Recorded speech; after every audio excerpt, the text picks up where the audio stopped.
10시 11분 지납니다. 시장은 어디로 가야 될지 방향을 결정하지 못했습니다. 주춤주춤 되고 있는 상황인데요. 오늘 시장 해설 블루워크 이동훈 대표님과 시장 분석하겠습니다. 어서 오십시오. 안녕하세요. 늘 시적절할 때 궁금할 때 오셔요. 목요일이 그런 중요한 변곡점이 좀 많은 날인 것 같아요. 오늘 주제는요. FOMC가 이제 끝이 났으니까요. 이후에 시장의 흐름들은 연준 시장, 정답은 어디에? 저는 시장은 어디로? 이렇게 좀 바꿔봅니다. FOMC 결과들을 우리가 보고 있습니다. 대표님 해석이 어떤지 좀 들어볼게요. 사실은 예상대로 된 거죠. 그러니까 0.25%포인트 올린다가 직전까지 85% 정도 확률로 보고 있었기 때문에 이제 내용 자체는 이제 그대로 나왔다라고 볼 수 있겠고요. 그리고 올해 경로는 예상했던 것보다는 조금 이제 덜 매파적이었다라는 해석도 가능합니다. 이번에 좀 점도표 올라갈 거다 이런 예상도 있긴 했지만 그거보다 더 강하게 올라가지는 않았거든요. 예상된 수준으로 나왔는데 다만 이제 시장에서는 좀 두 가지 정도의 예민하게 반응을 했다 이렇게 볼 수 있겠습니다. 우선 파월 의장이 또 한 번 연내 인하 없다 이런 메시지를 다시 한번 줬거든요. 그게 그냥 어정쩡하게 얘기한 게 아니라 그렇게 생각하는 건 착각이야 이런 식으로 표현할 정도로 연내 인하 없다라고 이제 단호하게 이야기를 했고, 또 하나는 은행 시스템 최근 들어서 문제에 대해서 어떻게 인식하고 있는지도 좀 궁금했는데 개별 은행 문제고 경영 잘못한 거 문제지 은행 전체 시스템에 문제가 없다라고 얘기하면서도 그 뒤에 또 어떤 이야기를 했냐면 대출 조건을 만약에 강하게 한다라면 경기에 좀 영향을 줄 수도 있을 것 같다. 그래서 이 은행 문제 때문에 연착륙이 쉽지 않을 수 있다라는 취지의 언급을 했거든요. 그래서 경기는 좀 쉽지 않아질 것 같고, 근데 금리는 안 내릴 것 같고, 그러니까 이 발언에 이제 투자자들이 실망을 하면서 매도가 좀 나오는 그런 모습이 나왔습니다. 근데 일부에서 이제 그런 의견 내더라고요. 파월 의장의 발언을 매파와 비둘기파를 동시에 다 달래기 위한 어떤 메시지였을 뿐이다. 너무 민감하게 볼 필요는 없는데, 어쨌든 시장에서는 이거보다는 금리 인하 없다라는 쪽에 더 좀 무게를 두면서 좀 반응을 했던 것 같습니다. 사실은 시장이 앞서갔던 거죠, 그죠? 네. 금리 내릴 거야, 내려야 돼. 그 얘기를 계속하고 있는 겁니다. 중요한 건 꺾이지 않는 마음이 아니라 중요한 건 점도표 아닙니까? 사실은 금리 결정보다 점도표에서 연준 위원들이 어떻게 점을 찍느냐가 궁금했는데 그 부분 좀 자세히 알려주세요. 사실은 점도표는 거의 변화가 없다라고 봐도 무방할 정도긴 한데 미세하게 보면 약간씩 이제 마음을 위쪽으로 올린, 그러니까 이전보다는 조금 위로 올리는 의원들이 한 두어 명 정도 나오긴 했는데요. 원래 실리콘밸리 사태가 없었다면 사실은 그게 더 위쪽으로 찍힐 가능성이 그전 높았던 거잖아요. 그렇죠. 지금보다 지금 가장 많이 몰려있는 게 5% 초반 정도 몰려있는데 이거보다 한 단계씩은 더 올라갔을 것 같은데 근데 거의 이제 변화가 없다라고 봐야 되거든요. 그러니까 지금 의견들로 봐서는 사실상 어렵다. 그러니까 지금 추가적으로 금리를 연속적으로 올리기에는 좀 어렵고, 그 이면에는 금리를 너무 올려서 채권 가격이 떨어지고 그 채권 가격 때문에 은행들이 타격을 받은 게 원인이기 때문에 연준에서 쉽게 금리 올린다라는 메시지를 좀 내기도 쉽지는 않았을 겁니다. 그래서 이런 부분들이 좀 영향을 줬다라고 봐야 되고요. 근데 다만 시장의 해석은 또 다른 것 같습니다. 여전히 시장은 어차피 내릴 거면서 이런 어떤 인식이 있는 것 같거든요. 금리 확률, 금리 경로를 예측하는 확률을 계속해서 보고 있다면 보면 이번이 마지막 금리 인상이었다 이런 어떤 해석도 있습니다. 이번에 올리고 5월에 동결하고 그 이후부터는 이제 내려갈 것이다라는 쪽에 어떤 무게를 두는, 지금 저게 이제 파란색으로 보고 계신 게 이제 금리 경로인데 이번에 올렸고 그 다음에 이제 5월에 한 번 더 올리고 그 상태를 6월까지 유지하고 있다가 이제 7월부터는 이제 조금씩 내려간다라는 쪽으로 여전히 기대를 하고 있거든요. 근데 이거는 사실은 이틀 주기로 계속 바뀌고 있습니다. 그러니까 지금 계속 바뀌고 있기 때문에 저거 자체도 바뀌긴 하겠지만 여전히 투자자들은 아직까지는 금리를 내릴 것이다. 그 근거로는 이제 봄 넘어가게 되면 임대 비용 값 떨어지면서 인플레이션이 좀 진정될 거고, 이 은행 사태 때문에 이게 이제 은행 사태가 금리를 1.5%포인트 올리는 만큼의 시장에 타격을 줬다라는 분석이 나오고 있거든요. 그래서 지금 더 이상 이제 금리를 계속 올리기는 쉽지 않다라는 쪽으로 투자자들은 생각을 하고 있습니다. 네.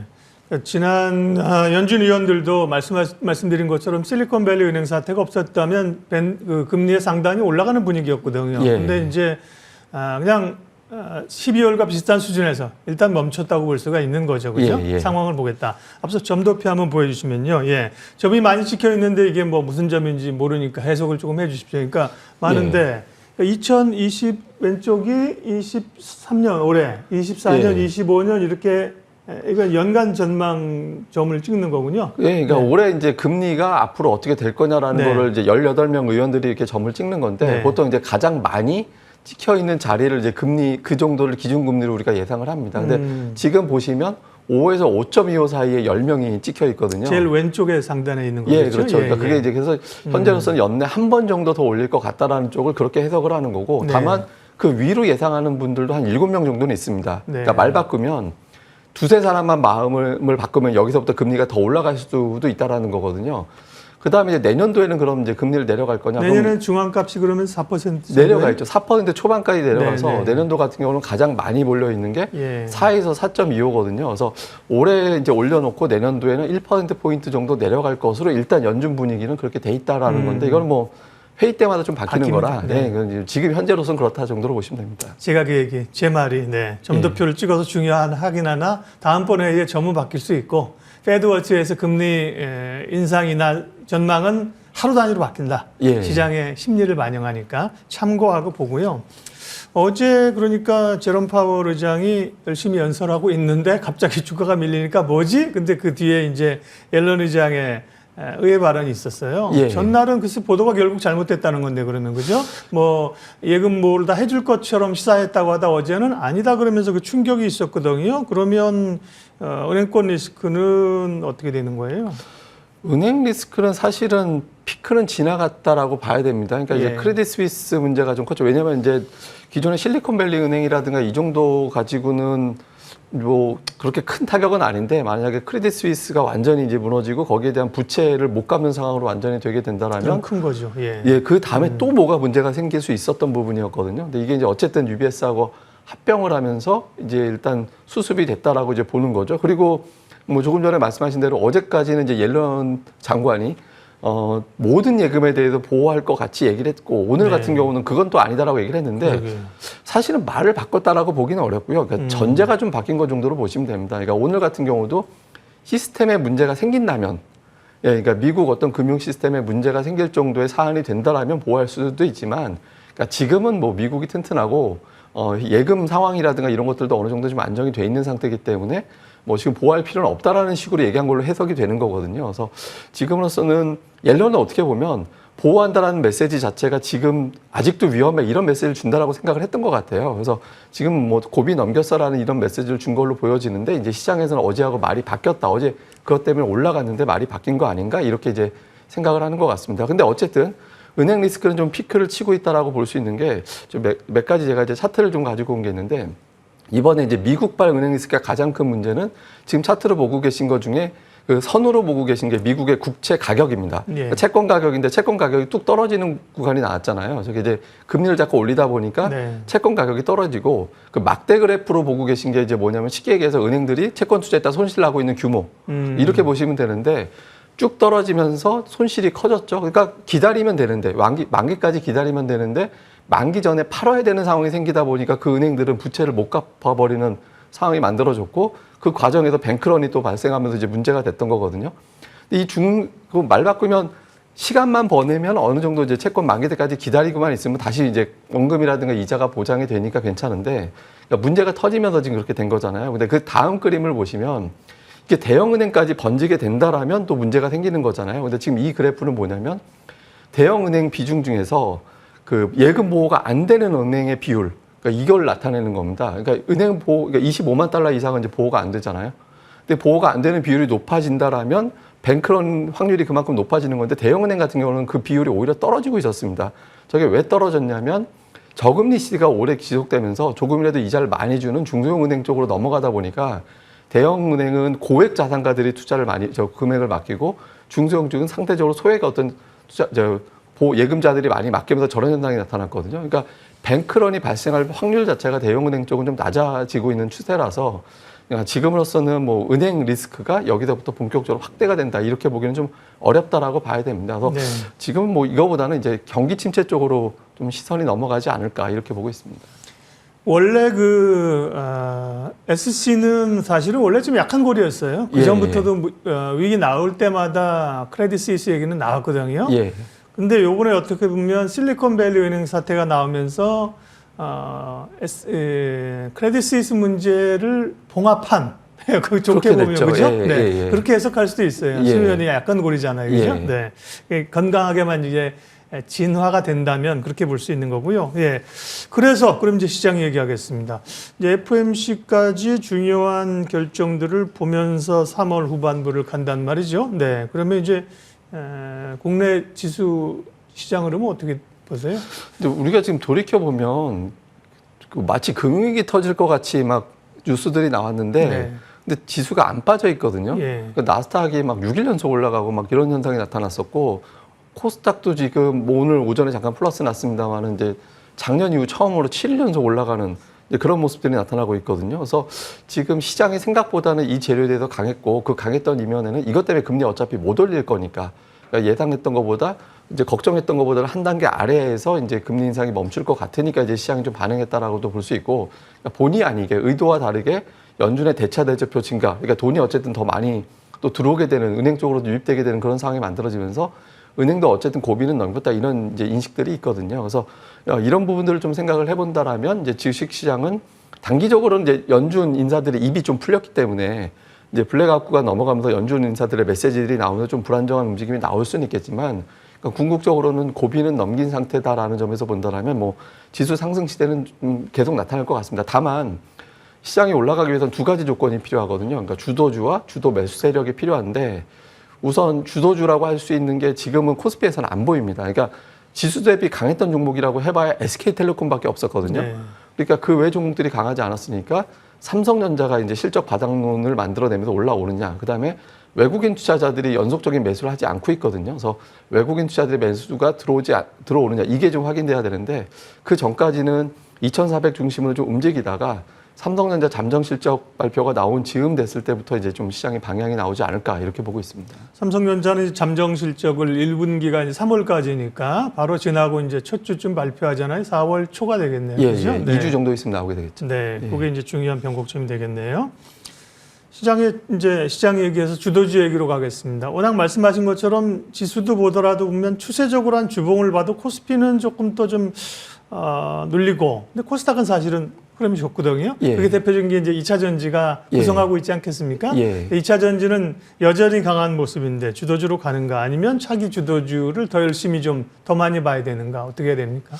뭐 제가 이제 2차 전지주 말씀드린 건 시황 때문에 움직이는 측면이 있다라고 말씀을 드렸었거든요. 그러니까 이게 경기에 대한 걱정이 있을 때는 확실하게 숫자 나오는 쪽에 자꾸 자금이 이제 몰리게 되다 보니까, 또 다른 지금 예탁금이 거의 늘지 않고 있는 상태면서 이렇게 되면서 다른 종목을 팔고 이쪽으로 자꾸 몰리고, 그러니까 이런 현상이 나타나게 됐거든요. 그래서 향후에 이제 경기에 대한 인식이 어떻게 되느냐에 따라 좀 달라질 겁니다. 그래서 중국의 어떤 경기 효과라든가 이제 미국이 고비를 넘겨서 경기가 살아날 것 같다, 이런 어떤 인식이 된다라면 아마 주도주 구도 자체는 주요 수출주들, 뭐 전기전자라든가 자동차라든가, 그러니까 이런 형태가 될 가능성이 높고요. 그게 아니라 이제 만약에 계속 경기에 대한 자신감이 없는 상태가 된다라면 결국에 숫자 나오는 거는 계속해서 뭐 재건 사업 관련된 또는 2차 전지 관련된 이런 쪽에 몰릴 수밖에 없거든요.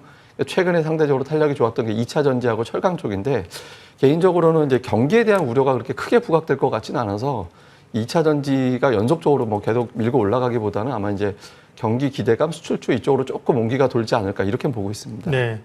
그렇게 가는 구조들이 대형주가 가고 코스피가 좀 더 올라오는 그런 그림입니다. 그렇죠? 예. 지금 이제 상대적으로 대형주가 약하고 코스닥 쪽으로만 가는 흐름들인데요. 경기 상황에 따라서 이제 주도 섹터를 얘기를 하셨는데, 그러면 이제 경기는 어떻게 될지 지금으로서는 잘 모르겠다. 지금 이제 눈여겨볼 만한 업종 섹터는 어떤 게 있을까요? 예, 그러니까 제가 뭐 나올 때마다 말씀드렸던 게 이제 중국 뭐 소비 관련주라든가 네. 자동차, 그다음에 이제 전기 반도체 종목들 이렇게 말씀드렸고, 또 제가 2차 전지가 만약에 어려워진다라면은 이걸 받을 수 있는 종목군들은 3개밖에 없다라고 말씀드렸거든요. 그러니까 반도체, 그다음에 게임이라든가 제약 바이오, 이 3개 정도밖에 없다고 말씀드렸는데, 이게 3개가 한 바퀴씩 다 돌긴 했습니다. 근데 지금 시점에서는 반도체, 자동차, 그리고 추가로 건설주 정도 하나 이제 말씀을 드리겠는데, 건설주를 제가 이제 얘기 안 하다가 갑자기 가져온 건, 최근에 이제 사우디하고 이란하고 관계가 개선됐잖아요. 중동이 이제 긴장 관계로 갔다가 이제부터는 이제 개발 경쟁, 더 잘 살기 경쟁 쪽으로 넘어갈 가능성이 높고, 이렇게 되면 뭐 재건 사업, 개발 사업 이런 것들이 상당히 활성화될 가능성이 높거든요. 그리고 또 뭐 이게 우크라이나 재건하고도 또 엮일 수 있는 그런 부분이 있기 때문에, 뭐 건설 관련된 종목군들이 이제 중동 지역에서 이제 수주에 대한 기대감이 또 올라갈 수 있어서 향후에 이런 스토리에 대해서도 좀 관심을 가져볼 필요가 있지 않나. 그래서 뭐 GS건설도 좋고 이제 현대건설도 좋고 하니까 이게 대형 건설사들은 좀 관심을 가져볼 필요도 있는 것 같습니다. 네.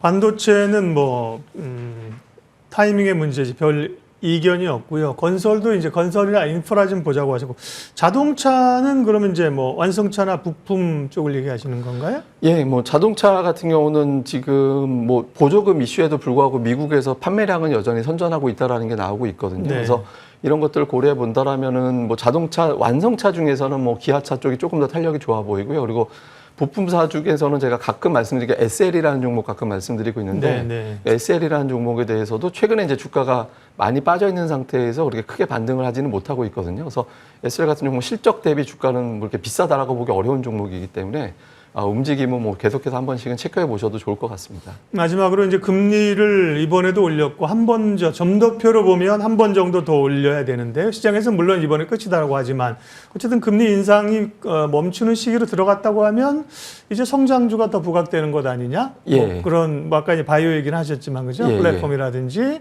뭐 이런 이런 생각도 있는데 거기에 대해서는 어떻게 생각하세요? 근데 이제 우리나라에서는 이제 성장주가 반응하는 시기가 대체로 예탁금이 올라오는 시기로 봐야 예. 되거든요. 근데 지금 예탁금이 46조 원에서 그렇게 크게 늘질 않습니다. 그러니까 49조 원 잠깐 찍었다가도 다시 내려서 46조 원 정도라서 아직까지는 이제 기관 외국인들이 매수할 만한 종목 안에서 좀 찾아봐야 되지 않나 싶어서 뭐 이제 성장주 쪽보다는 기관 외국인들이 매수할 만한 업종 이쪽에서 찾아보시는 게 조금 유리할 것 같습니다.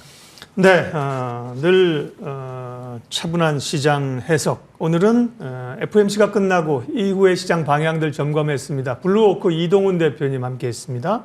고맙습니다. 네.